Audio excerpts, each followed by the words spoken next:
Hello, and welcome to the Creative Control Room podcast pre-show. A little behind the scenes for you. This is a part of the show that you won't find in the audio version of this podcast.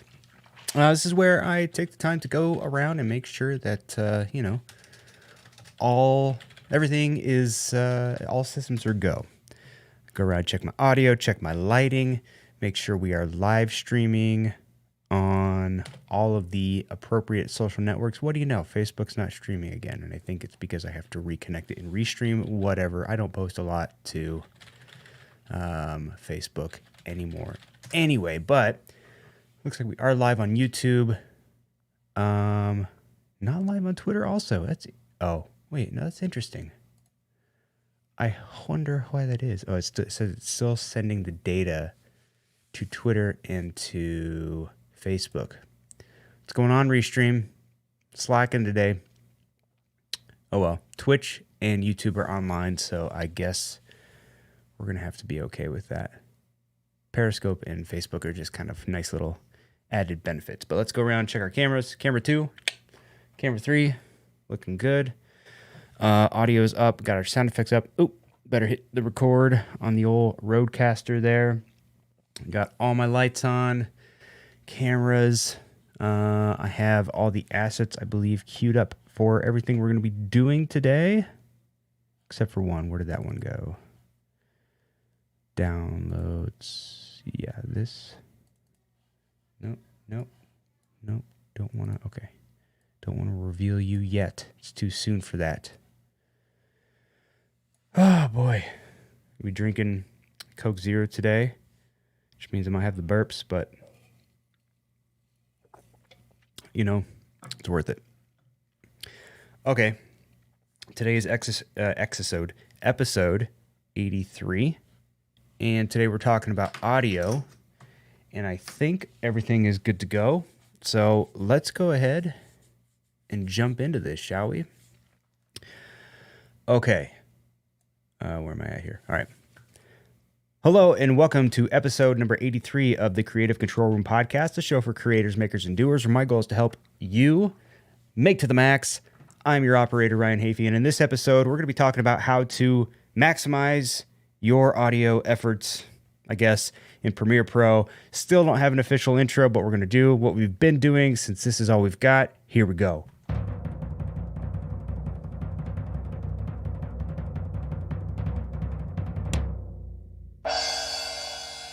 Welcome to the show, everybody. This is episode number 83, live from Las Vegas. Thank you. It's a hot one out there today. It is. I saw a tweet or something somewhere that said it's going to be one of the hottest weekends on record for Las Vegas, which is apparently it's going to be like 116 today, like 115 or so tomorrow, at least in Henderson. It might be a little bit hotter in the actual Las Vegas, the center of the Las Vegas Valley. Typically is a couple more degrees warmer there, I believe. Either way, not fun, very hot. This room always gets warm because I've got all my gear in here, my PC and everything.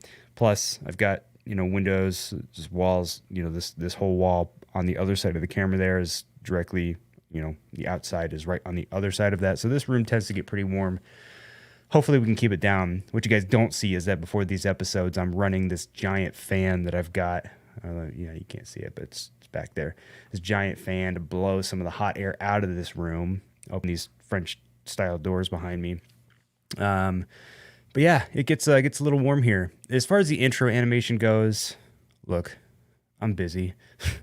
I'm working on it. I was actually today playing around a little bit with this little animation, which, by the way, if you're here and you're into photography, video, content creation, all that type of stuff, be sure to hit that subscribe button wherever you happen to be watching or listening, and then follow me on social media at Ryan Hafey on Instagram and Twitter.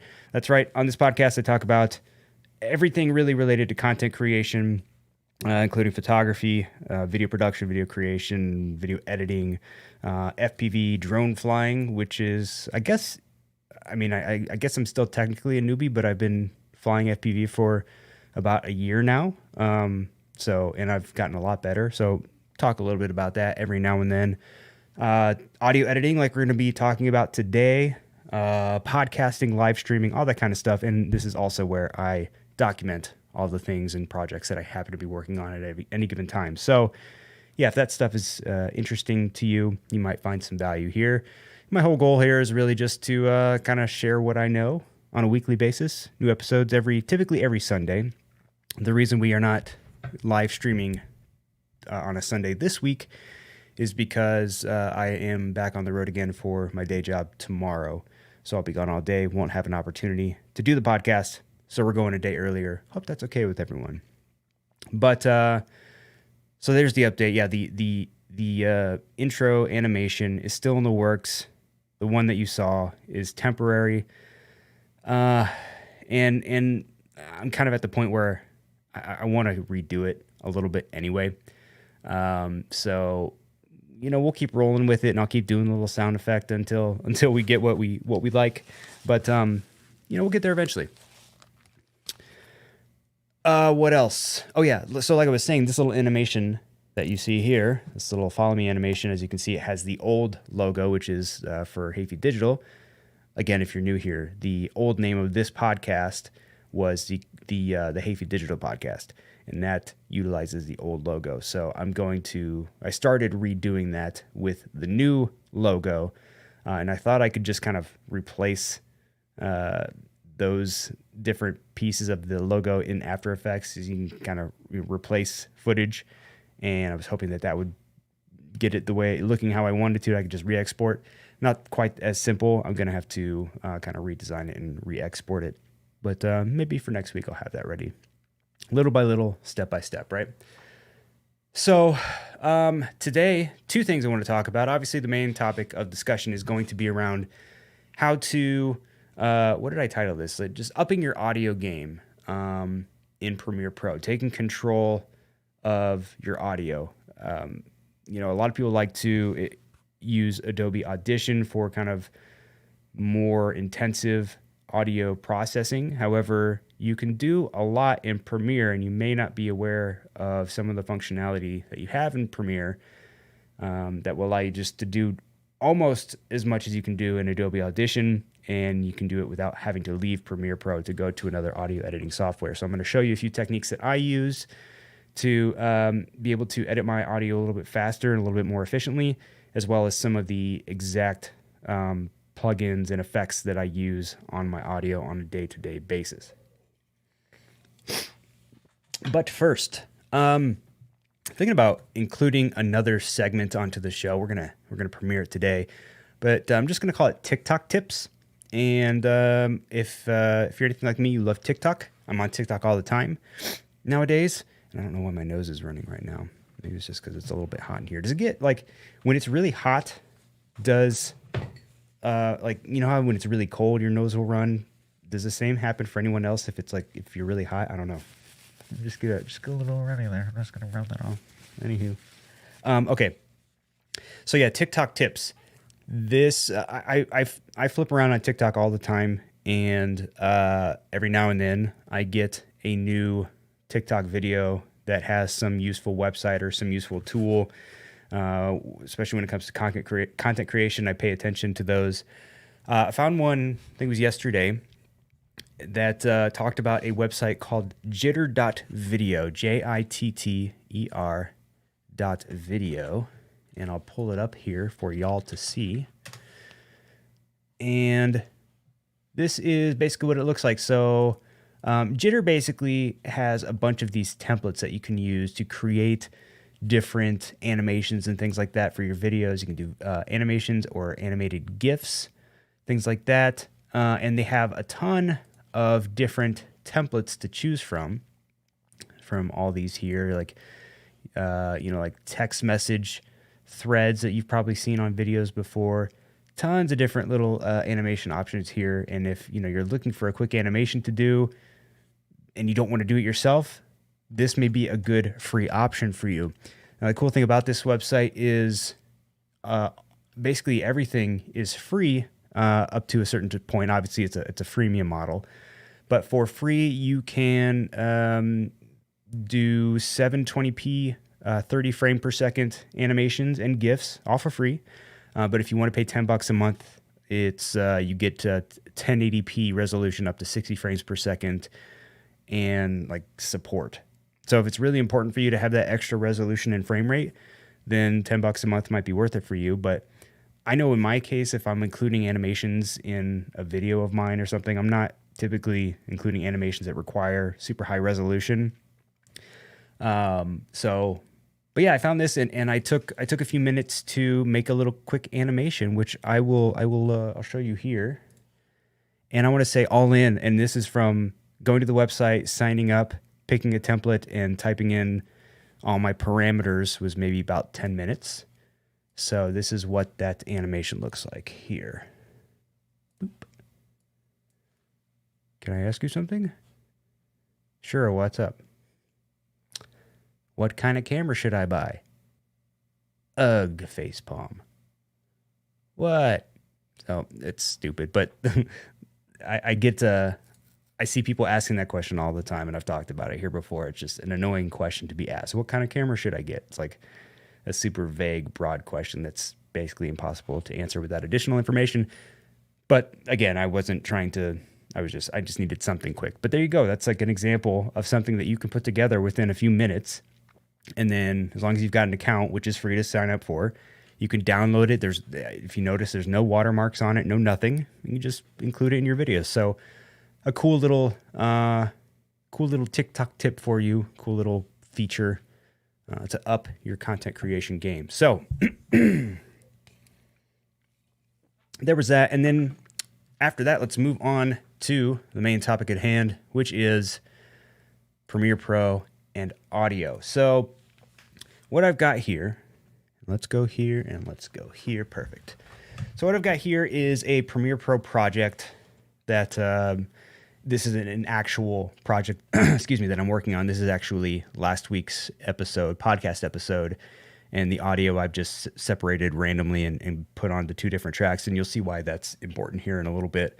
I've also added a couple tracks worth of sound effects, again, randomly placed, and then one music file down here at the bottom.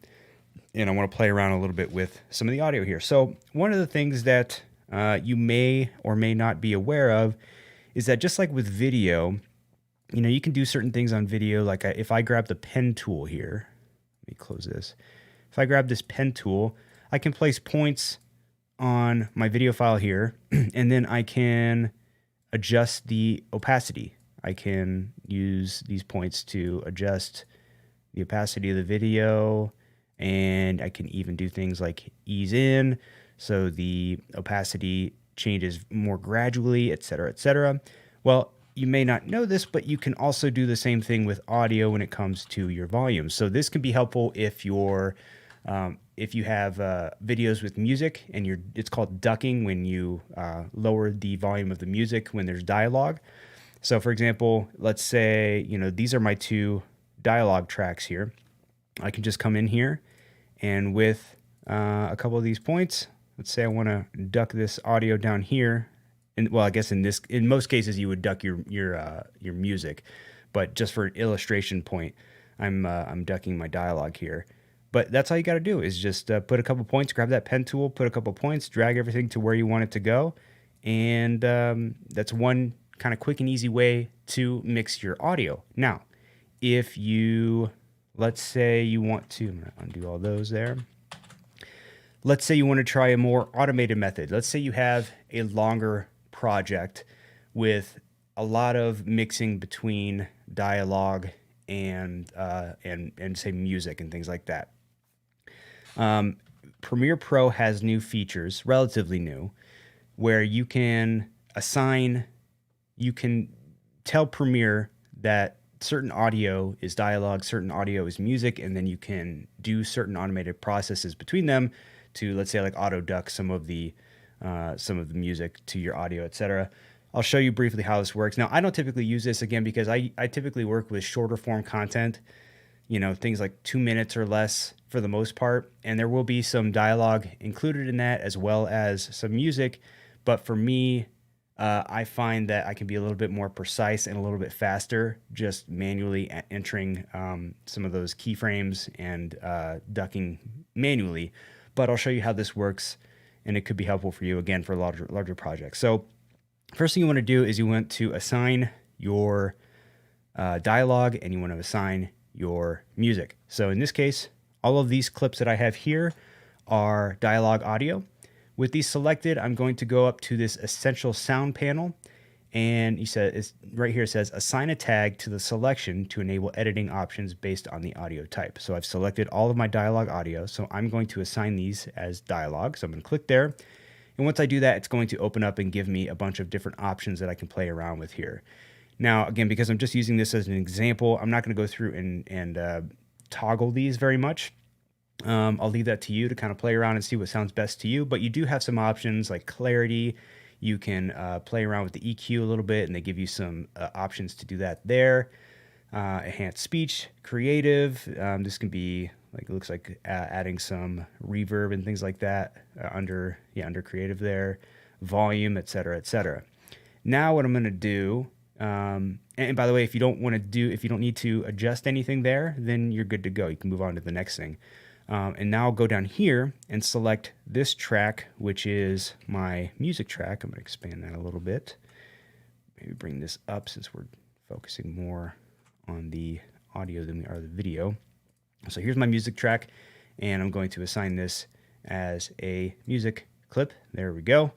And from here, you have a lot of similar different options. You can adjust loudness, duration, and this is one that I was referring to, ducking. So if you select this one, what you can do is adjust the sensitivity, meaning at what point does the ducking begin? Like at what point when you compare it to your, and by the way, duck against. So you have these icons here. You get to choose which type of audio you're going to duck against. So since we've already established our dialogue audio, and that's what we want to duck against, you can see that the dialogue clips is what is selected here. So I'm choosing the sensitivity based on that dialogue audio. And then your ducking amount, meaning how far down the volume is going to go once it starts ducking to that audio. And fades, meaning how fast it's going to transition to that lower volume. And it's been a while since I've used these. I want to say that and there are some presets that you can work with, or at least there used to be. I wonder what, I could have swore there used to be. Oh wait, presets up here. So balanced, duck against everything, hard vocal ducking, smooth vocal ducking. So it kind of depends. I prefer the, if I'm going to do it, to do manual selections here. If I remember correctly, I think I would pick like a fade of around 250 milliseconds to 300 milliseconds, somewhere around there. Ducking amount's really going to depend on the volume of your different types of audio. And then sensitivity, if you don't want it to duck as fast, you're going to adjust sensitivity in one way versus the other. So again, you're going to have to play with some of those values to see what works for you. But that's one option for you if you don't want to go through and do manual ducking on your own. So that's one thing I wanted to show. But let's see. What else did I have? Apply effects to single thing. Okay. So what I really wanted to focus on, though, is this audio track mixer. Now, of course, we all know if you want to apply an effect to one of your audio clips, you could always go up here to the audio effects panel. You can look through some of your audio effects here, and then you can just drag it onto your clip. And that's all good and fine. But again, when you're working with multiple audio tracks or with a longer, bigger project, it can be difficult to keep track of which audio clips have effects and which don't, and making sure that if you want all the clips on this track to have the same effects, it can be sometimes hard to keep track of which clips you've already applied effects to without looking through them individually. So what I suggest first of all is when you add your audio to your timeline here, like I have here, you want to make sure that you want to set aside a certain number of tracks for specific audio. So again, tracks 1 and 2 in this case are my dialogue tracks. Tracks 3 and 4 in this case are sound effect tracks, and then track 5 here is a music track. So knowing that, I can apply effects to certain tracks to apply basically those effects to everything within that track. So let me show you what I mean here. If you go up to your audio track mixer, there may already be an option for that there. If not, you can just click on Window, Audio Track Mixer, and it'll give you an option there. And this is where you can control a lot more of your audio, and you can apply effects to a bunch of different clips at once. So for example, let's say this music track here, I want to apply, and let's just pretend that we've got a few different music clips on this track here throughout the course of this video. And I want to apply a specific effect to all of them at once without having to, drag over the same effect multiple times from the effect controls panel. All I have to do is go and say, okay, this is my music track is audio 5. So I'm going to go up to audio 5 and I can select here. And let's say I want to add a hard limiter. I can add a hard limiter there, double click on it. I can pick a preset or adjust my settings there. And in doing that, now this hard limiter effect applies to all of the clips that are going to be in track number 5. And, if I want to, I can right click, I can go to copy track effects. If I want to also apply those, let's say to track 3 where some of my sound effects are, I can just right click, paste track effects, and then there you see it there. If I want to remove this, I can just click the drop down here and click none. And I'm also going to remove it over here. So that's pretty cool. That's a helpful tip that's going to save you time from having to copy effects from clip to clip to clip. However, what do you do? Let's say if you've got 2 tracks or more with the same type of audio within them, and you want to apply effects to multiple tracks versus just applying it to one. Now you could, let's use example audio 1 and 2. Those tracks are my dialogue tracks. Now I could go up here and I could apply what I want to apply to audio 1. Let's say I want to do that. Let's say I also want to put in a parametric equalizer. Boom. So I could do that. I could right click. I could then go to copy track effects, and then I could go to track 2, paste those, and then now I will have those same effects on both of those tracks. But that took a few extra steps. So I'm going to undo. Let's see if I can just undo that there. Perfect. What I'm going to do instead is I'm going to, anywhere in this section of the audio tracks area here, I'm going to right click and I'm going to go to add audio submix track. Now watch what happens when I click on this. Watch what happens up in the track mixer window. You'll notice that it added a new audio track up here. It also added a new audio track down here. Now we're not actually going to do anything with this submix track in the timeline here, but what we're going to do up here with this submix 1, and you can rename that if you wanted to. Maybe I'll rename that dialogue. Perfect. So what this it does is it essentially acts as kind of like nesting for your audio tracks. Like if you know nesting with video, let's say if you have 2 video clips in your timeline and you want to be able to maybe apply effect to, let's say you have 2 stacked clips, maybe a video clip, and then on top of that you have another, like an animation or something. And let's say you want to animate both of those clips to move kind of in the same motion. You could nest them so that it sort of melts them down into one and then apply an effect to that. Well, this, using submixes, that's kind of what this does on the audio side. So let me show you what I mean. So now that we have this S1 dialogue submix track established, we will go over here. In this case, I want to nest my dialogue tracks. So I'm going to, underneath track number 1, I'm going to, nope, not there. Nope, not there. Oh, sorry. Nope, that's not it either. What am I doing? Where's my submix track? Oh, it's because I changed the name and I forgot that I changed the name to dialogue. So where it says mix there, I'm going to click the drop down and I'm going to select dialogue, and then I'm going to do the same on audio track number 2, dialogue. So what that's doing is it's assigning these 2 audio tracks, which is this one and this one here with my dialogue, to this submix audio track here.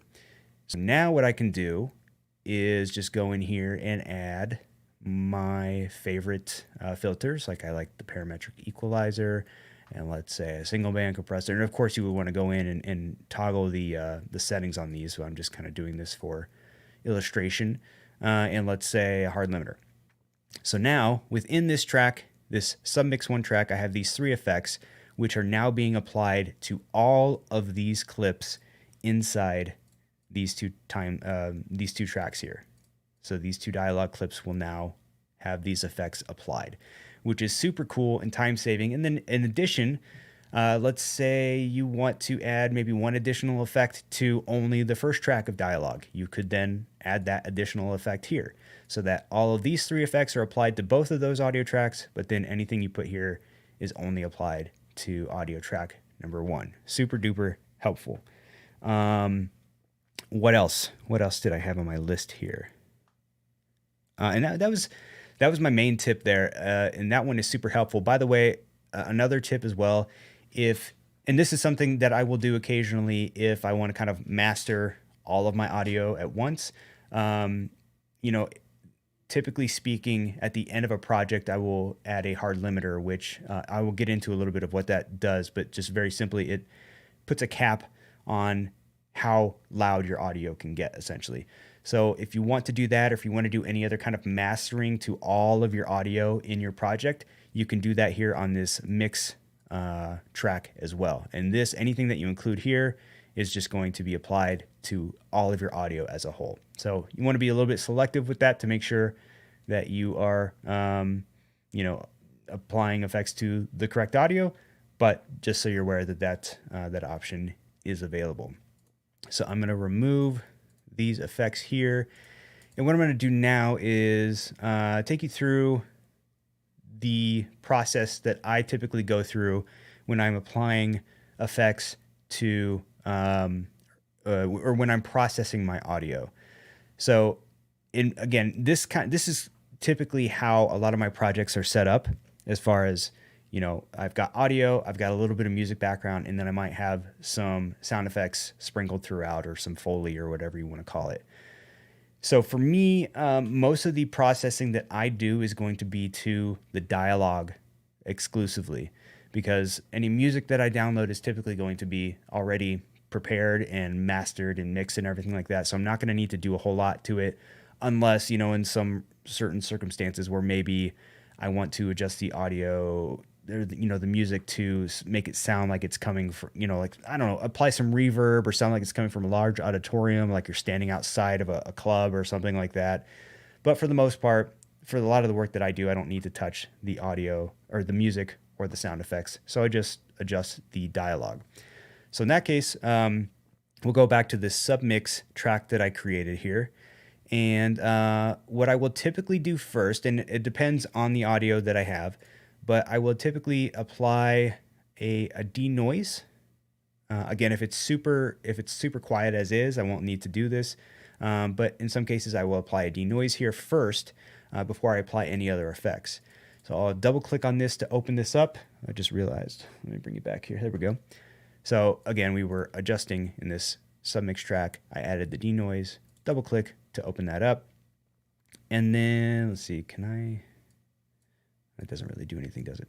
Okay, so here, let me shrink that back down, and I think I can do, nope, wrong one. Okay, we'll just stay here. That's fine, whatever.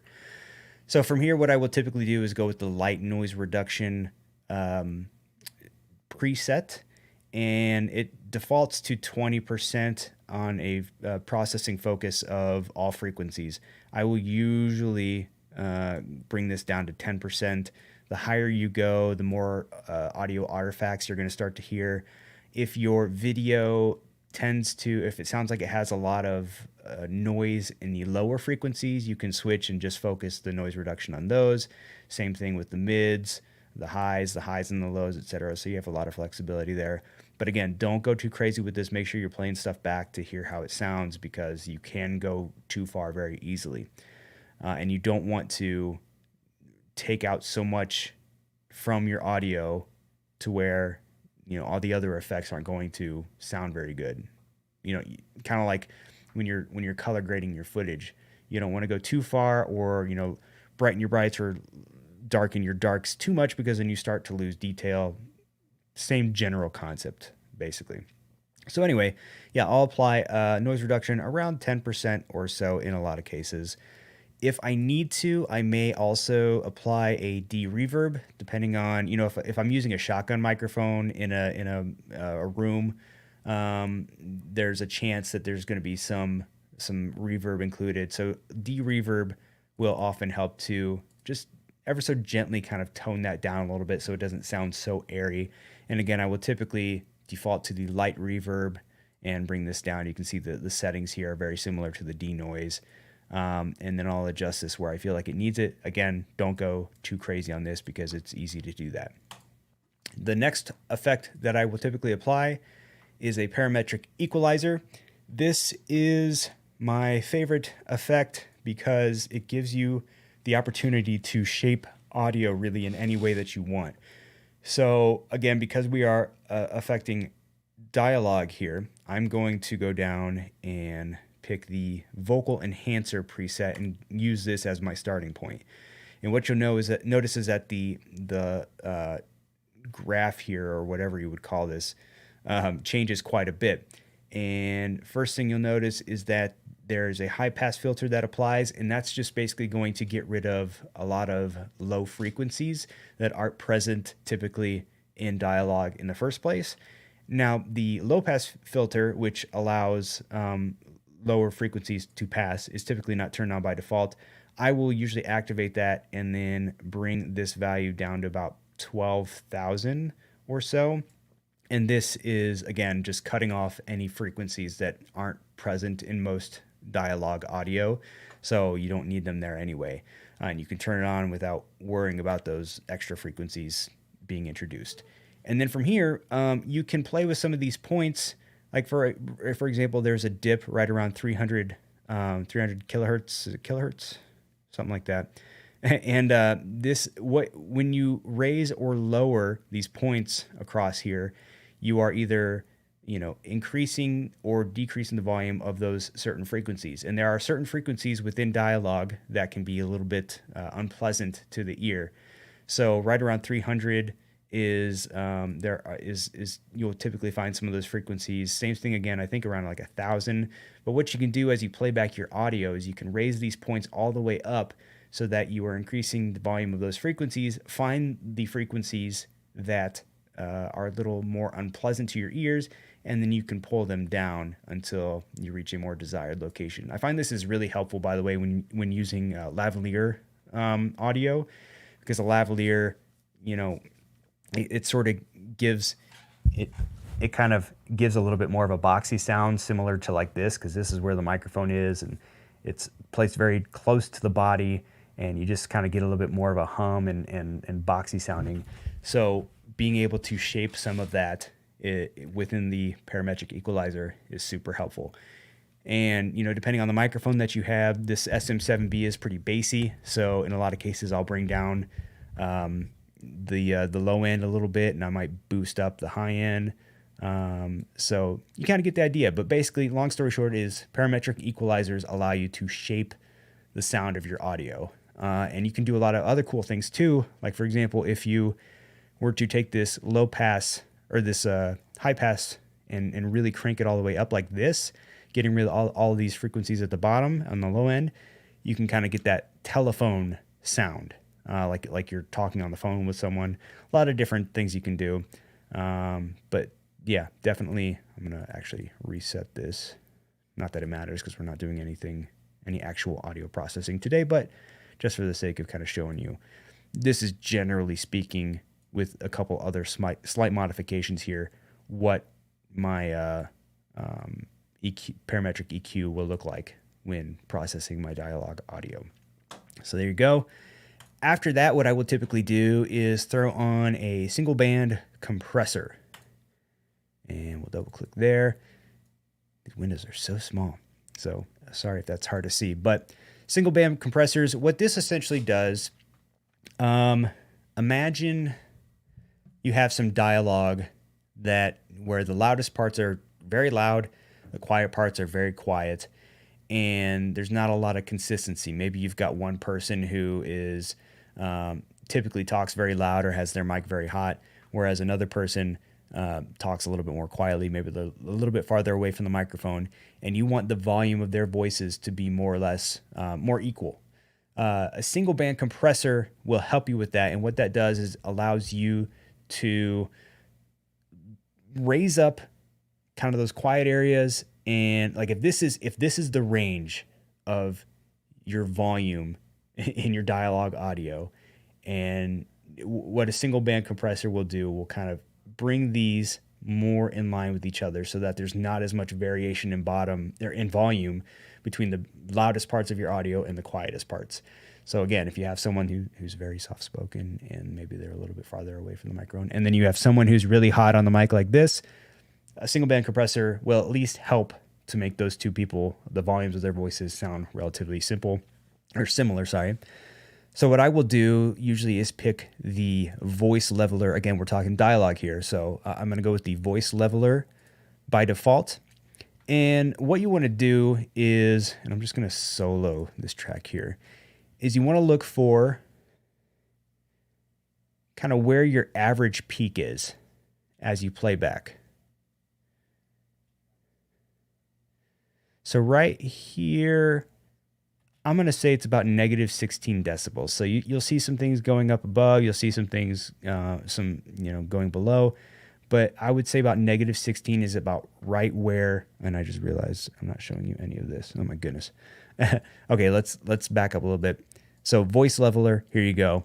And then when you're playing back your audio, look for your average peaks here. So in playing this back, you can kind of see right around in this area here is where it peaks. So and that's where you want to set your threshold. So I'm going to set my threshold to negative 16. Ratio is 12:1. I like to bring this down to 3.5:1. I just feel like it sounds a little bit better to me. Attack and release I don't typically touch. And then depending on how far, the value of your threshold and how loud your audio is, you may want to boost your gain a little bit. If I play this back right now with this threshold set at negative 16, this is kind of where we're at here. And now I'm going to slowly increase the gain so I can get a little bit closer to this -6, -3 range or so.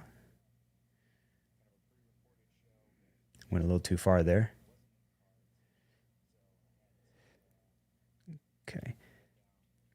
So in this case, I boosted about 10 decibels. And I might actually back a little bit off of this because the next effect we're going to apply is also going to help expand that audio a little bit. But as you can see now, if I play back, so it's kind of keeping everything right in this range here versus if we turn it off, you can see how there's a little bit more of a variation between the peaks and the troughs of the audio there. Okay, so we've got that applied. And then the final effect that I will apply is going to usually be a hard limiter. Mentioned this briefly earlier. So a hard limiter basically is kind of just what the name sounds. It's going to limit the maximum volume of your audio.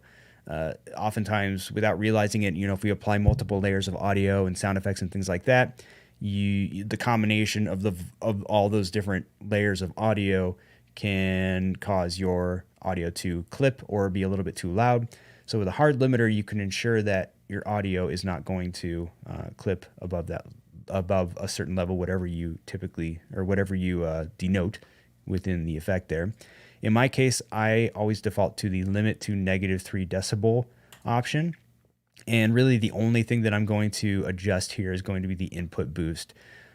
So what you don't want, we'll play this audio back here a little bit. So this is pretty good. I'm very rarely hitting -3, so I might actually bump up my input volume a tiny bit, maybe to go to 8.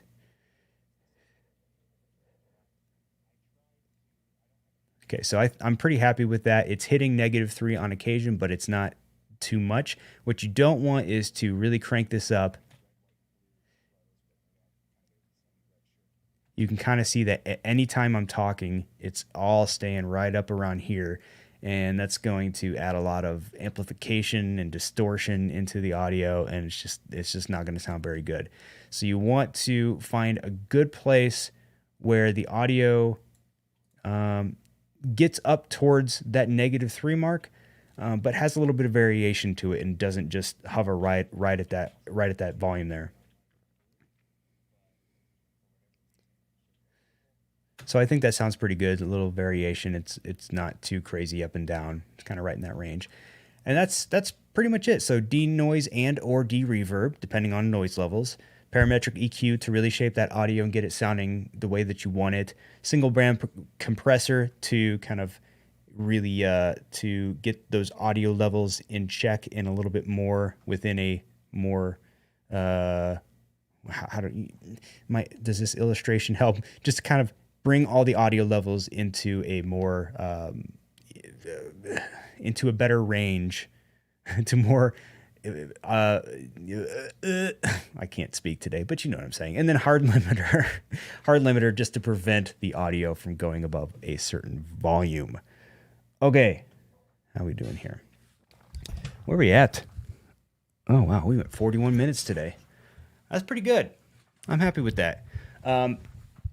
But yeah, audio is one of the things that I'm always trying to continue to improve. And audio is tough, man. You really got to have an ear for it. But, you know, that's the workflow that I have created for myself over time, and it seems to work pretty well for me. So hopefully it will work well for you.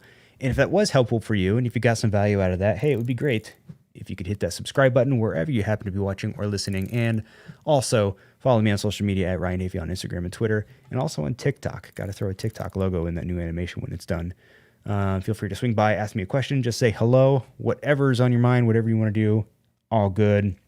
But for now, I'm going to go ahead and call this one done. So, yeah, thank you for being here, and we will see you in the next one. Bye-bye.